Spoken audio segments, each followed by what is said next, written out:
Hello అండి. Welcome back to my channel. ఈరోజు నేను ఈ వీడియోలో కన్యాకుమారిలో ఉన్న చాలా ఓల్డ్ చర్చ్ గురించి అయితే డీటెయిల్స్ షేర్ చేస్తున్నాను. దీని ఎంట్రీ టైమింగ్స్ వచ్చేసి మార్నింగ్ 5 నుంచి ఈవినింగ్ 6:30 వరకు అయితే ఉంటుంది. ఆర్కియాలజికల్ ఎవిడెన్స్ ప్రకారం ఇది 1914 సంవత్సరంలో అయితే కన్స్ట్రక్ట్ చేసినట్లుగా చెప్తూ ఉంటారు. దీనికంటే ముందు ఇంకో అసలు మెయిన్ చర్చ్ అయితే ఉండేదట. ఇదే ప్లేస్లో 1700 ఇయర్లో కన్స్ట్రక్ట్ చేసింది. 200 ఇయర్స్ తర్వాత 1914లో అయితే ఈ కొత్త చర్చ్ అయితే కన్స్ట్రక్ట్ చేశారు. అంటే ఇప్పుడు 2026 టైంకి ఆల్రెడీ 100+ ఇయర్స్ అయితే అయ్యింది.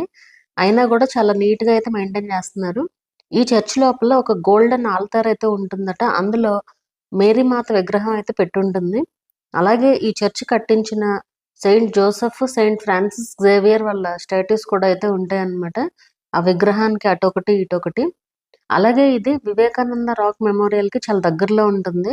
కన్యాకుమారిలో చాలా ప్లేసెస్ అన్నీ కూడా నియర్ బైయే ఉంటాయి. అండ్ మీరు ఎక్కడికి వెళ్ళినా సరే సముద్రం మాత్రం కనిపిస్తూ ఉంటది. ఒక రోజులో బై వాక్ అయితే కంప్లీట్ చేసేసుకోవచ్చు చాలా వరకు ప్లేసెస్. కొన్ని ప్లేసెస్ లైక్ వెట్టికొట్టై ఫోర్ట్ అది మాత్రం కొంచెం దూరంలో ఉంటది.